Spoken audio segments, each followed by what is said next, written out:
Minasan konnichiwa, vidéo yokoso, Nihongo manabimashou.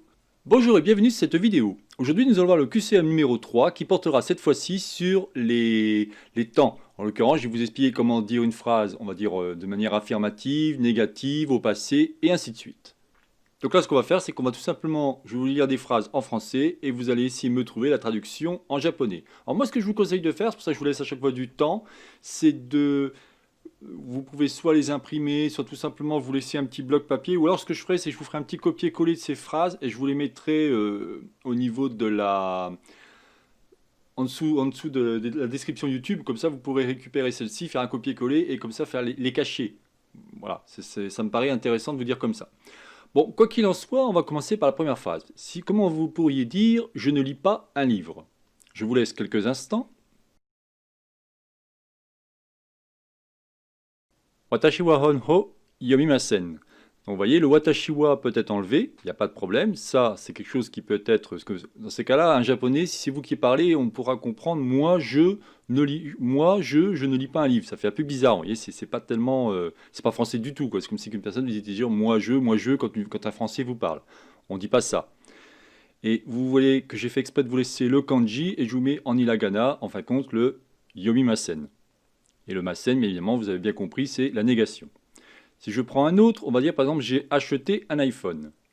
Donc là, iPhone, en fin de compte, je vais vous le laisser en écriture, puisque les Japonais laissent souvent aussi l'écriture. Quand c'est un nom qui est très connu, ils ne mettent même pas en katakana, ils mettent tout simplement en, on va dire, en romanji ou en latin.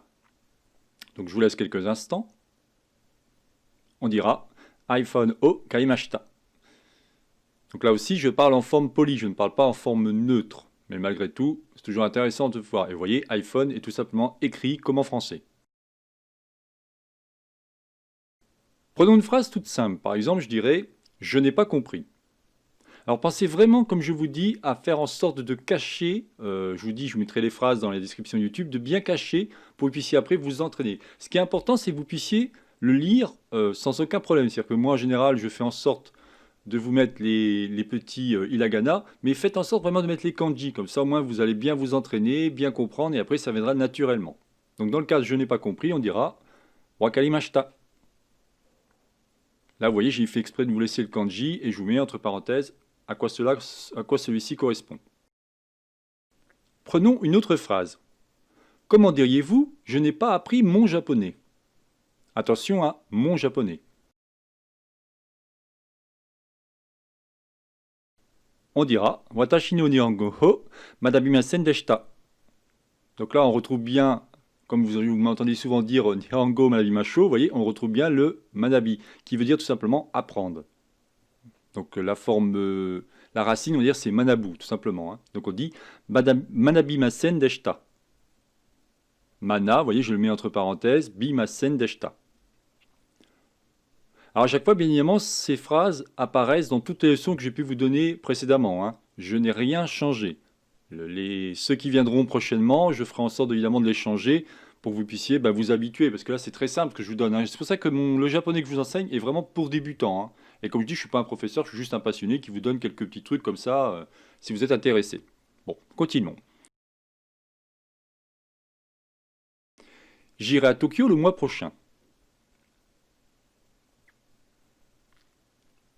On dira Laigetsu no Tokyo e ikimasu. Là c'est pareil, j'ai fait exprès de rien mettre. Je vous ai tout laissé en kanji. À vous de chercher un peu, à vous de voir. Vous voyez, on va commencer un petit peu à complexifier la chose.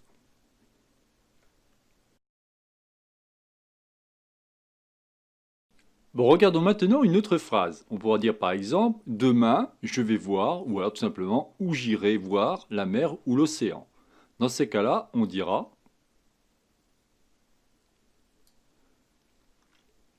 Ashita umi o mimasu.